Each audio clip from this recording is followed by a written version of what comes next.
Dr. Paul, coming to you with a life update. I figured it was about time that I shared with you, my audience, the journey I've been on these past few years. You all remember me back in the trenches, integrated pediatrics, spinning through the exam rooms, and that was the office that I actually built from the ground up, in the sense that, the building was up, but I got to go in there when there was gravel. There were no walls, no floors, and design the entire suite. And that was really a special time in my life to create your own office. And you've seen it in the old videos. Then I'll just quickly kind of go through what got me to where I am now, which is retired and not licensed. I wrote the Vaccine Friendly Plan. So that book is still doing well. We don't talk about vaccines on this show because it's just not advisable given the dynamics of the platform. So one could go to doctorsandscience.com or Kids First Forever, it's the number 4.com, and get more information if you want that kind of information. We're keeping this channel still pediatrics, just your bread and butter pediatrics. I was a pediatrician for 35 years before I retired. But what happened was, in 2016, when I published the Vaccine Friendly Plan, that was not received well by the medical community, in the sense that I was doing something you shouldn't do, which is challenging the CDC, the Center for Disease Control, and the Academy of Pediatrics. In the past, they worked together to put out an annual, each year they would sort of, here's how you should vaccinate. And there were some things in that schedule that, to me, and you can go to that book, the Vaccine Friendly Plan, didn't seem necessary, or the timing seemed off. So very well referenced, peer-reviewed literature. It was like, this is another way. Think about this. And long story short, some of you followed some of this. The Oregon Medical Board, those are the people that license you. Each state has its own medical board. I'll just say they started doing a lot of poking and prodding and asking for this or that. It was a very long, drawn-out investigation. They were fishing, frankly, but they felt like they got enough to take my license. Although the last straw, really, which was thinking back, you can see I'm happy, and I am. Going through those 4 years was not fun. Emotionally, energetically, spiritually, all those areas of my life, super challenging when you have your career being challenged and threatened. So yes, that was major stress. My hair turned white. Actually, that's a funny story. I'm standing at my nurse's station one day. This was 10, 15 years ago. And I've got nurses aged 30 to 65. Not a single white hair on any of these ladies. And I'm going, what are you guys doing? So I learned that they're coloring their hair. Did you guys know that? Ladies color their hair, so you hardly ever see a lady with any white hair. And I thought, I was just starting to have a little bit of gray each year, a little more and a little more. And I thought, well, I'm in pediatrics. I don't want to be like this grandpa. So I got the harebrained idea of going to a beauty salon and getting a process done, which was called low lights. So they would put a cap over my head and then punch holes in that cap and pull a little bit of hair out all over my head. And then they would dye that hair that they pulled out my natural brown color. I thought it worked great. So that's why it looked like I wasn't aging in the sense of my hair. I'm aging in terms of, I was blessed with my mom's wrinkles. Rest in peace, Mom. So you can tell I'm not a young buck anymore. But anyway, COVID hit, and there was no salon to go to. So my hair turned to its natural color, which 4 years ago I had a little more color than I have now. That was a huge digression. Most people say they like my hair this color, so I am not going back. I'm going to be natural. I like being natural anyway. I just kind of got stuck in looking that certain way, and then I didn't want to overnight go white, but I did. COVID helped me with that one. Anyway, 2019 in February, the medical board sent me a letter and said, prove that the Vaccine Friendly Plan is as safe as the CDC schedule. I got an outside expert, came in and looked at the data of all health outcomes for all patients born into my practice, published the paper in a peer-reviewed journal, and 3 or 4 days after that was available online, I got a call from my attorney. He says, the Oregon Medical Board has emergently suspended your license. That was a hard day, and the beginning of a whole different era in my life, right? So I couldn't see patients, I couldn't talk to patients, I couldn't advise the people working in my clinic. I was to not have any involvement in clinical medicine. That's when I started what back then was called Against the Wind, now is called With the Wind, Science Revealed. That show's at doctorsandscience.com. I thought, well, I don't have a license. I guess I can say whatever is on my heart and not worry about it. Because it's true. If you don't know this, doctors are really scrutinized on the messaging they're giving their patients. And there are certain areas where they're scrutinized more than others. You might be able to sort of get an idea of what areas those are based on what happened to me. So I'm unlicensed, and then my attorney, with a prod from a friend, realized, wait a minute, they took your license but never filed charges. That's illegal. So I actually got my license back, which helped because I was able to keep my practice going. It was sort of faltering with my sudden absence. I was able to keep it going, and it was still difficult, I'll say, because what you may not realize is if you lose your license or become unlicensed, you lose all your contracts with healthcare insurance.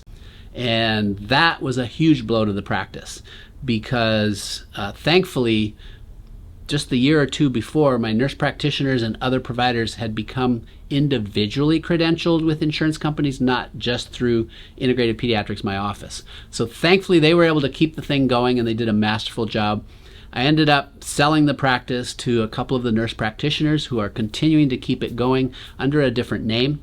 And so those of you who are local, you know how to find it because the location is the same as Integrated Pediatrics was. So they've done a beautiful job and still provide an incredible service to the patients who were there, and they're getting lots of new patients because of the unique care they give and the freedom they allow their clients to really be more engaged in the decisions about how they're going to raise their kids, what they're going to do with regards to pharmaceuticals, etc. So that was that era. It was difficult. I could say it brought me to my knees. Some of you may have heard, I'm also divorced, and so that happened around the same time. So it was a lot. Losing your practice, losing your license, and losing your marriage of 30 years. That's a lot. I will not deny that this upbeat guy was struggling. It was hard to be positive all the time. Fast forward to now, I can say I'm grateful that this all happened. I know that's hard for people to accept because sometimes shit happens. I don't know if I can say that on my own show. And difficult things, hard things come to all of us at some point. I mean, we're all going to die. And when you're hit with hardship or major health challenges or huge losses, it's not fun. It's not pleasant. And generally, you're not grateful for it. But here's the thing. All we're responsible for in this life, I believe, is our response to what happens to us. We don't control the things that come at us. The more I'm able to grow personally in a more healthy, emotional, spiritual way, the more I realize that this whole drama that I went through, losing my license, having to sell my practice, losing my marriage, really was an opportunity, okay? You can see something as devastating and just let it take you out, or you can see it as, oh, there's something I need to learn here. There's a reason I need to go through this, and then respond in a way, hopefully, that's healthy for you. So if you have gone through anything rough, my heart goes out to you, but don't let it keep you down. Look for the other door that's opening. Look for a way to turn lemons, if you will, into lemonade. I know that's an old phrase, but we can make something beautiful out of anything if we look hard enough and we open our hearts and souls to get the input and the guidance that we really perhaps need. That may be why these things happened. And I certainly feel that way. I feel more connected to my own self, my soul, if you will. It's funny. I've had people say you're a lot more connected. You're different. You're more soulful. I didn't know what my soul was at the end there. I was just so busy and spinning, and I was a workaholic. And getting in touch again with that, oh, it's priceless. So, loving your kids, it's priceless. And I appreciate all of you who've stuck with us as we've gone through these changes. I'm happy to report that despite the fact that I don't have a clinic to go to, I have the ability to educate. And so we're going to use this platform. I have a new partner, and she does body work on kids. And through that, I'm able to interact with kids. We'll bring you some of that. Some of you have seen a couple videos with Dee Dee working on kids. There will be opportunities for you to still get what we always brought to you, which was that dynamic of interacting with kids, informing you about things that will help you as a parent, or hopefully just be entertaining, because after all, a lot of this is pretty entertaining. So we'll continue to bring you that kind of content, as well as informational videos that hopefully will be helpful to you if you're raising kids. Since I'm no longer in the office 24/7, as they say, what am I doing with my time? Well, I'm plenty busy, believe it or not. So I travel and speak around the country. Usually that's once or twice a month. At the present moment, it's less, but that will pick up again because I'm writing another book. So I've got a new book that's going to come out this year, and watch for that. Certainly update you when that becomes available. That's been a major work. The rough draft is done, and the first round of editing is almost done. I think it's going to be done this coming week. So that's exciting. But then we get into the fine details, getting it ready for publication. So writing's been a big thing of what I do. Traveling and speaking is a big thing of what I do. We still have a show. I had With the Wind, which was on the CHD, childrenshealthdefense.org, on their platform. It was also on Roku. You go to doctorsandscience.com. It will continue on that platform, doctorsandscience.com. And I was just invited this week by Children's Health Defense to host a Good Morning CHD show. That is their most popular show, and they're really wanting to put their best content on that show. I think I'll be Saturday mornings. And so look for that, childrenshealthdefense.org, and you'll be able to see me there talking about the kinds of topics that I think are important in our world today. This world went upside down crazy with COVID and everything, and so much of what's called conspiracy theories, you'll want to learn more, because maybe in some cases there's a shred of truth or a whole bunch of truth to what was once called a conspiracy. So folks, this channel is not about divisiveness. I want to talk about anything to anybody. It doesn't matter your religion, your political party, all the things that tend to pull us apart and divide us. We're not going there on this platform. I just don't feel like it serves us. We need a place where we can just talk about things that matter to kids and matter to us. Parents of whatever religion, race, persuasion, political party, or whatever, we're parents. We're parents first, and our kids should come first. That's part of what Kids First Forever is.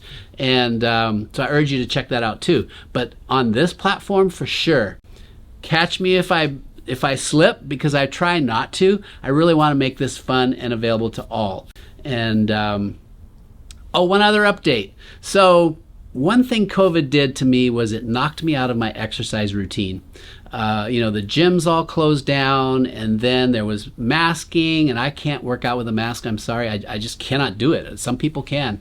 I get very oxygen hungry at the slightest amount of exertion. So I let my fitness slip, and yep, it's showing a little bit, but I'm happy to announce I'm back in CrossFit. My son owns a CrossFit box, and I get to work out with him several times a week now. So that is exciting to me. I've always loved CrossFit. For you watching, don't worry about what it is you're doing, but do something, right? Do something that moves your body. Movement is such an important part of life and health. So yes, there's the nutrition, so important, and going organic as much as you possibly can, and drinking enough water, getting enough restorative sleep, really good sound sleep. But movement and exercise, we all need it, and our kids do. The transition to more screen time has really hurt our children. Not just the focus issues from always being constantly on a screen and that rapid interaction you get from video games and stuff online and swiping and all that, but it's keeping us more sedentary. think about what it was like to grow up as a kid in my generation. No TV, no phone. Yeah, I know that's crazy, right? But we were always having fun exploring and moving. So do whatever you can to be moving yourself and for your kids.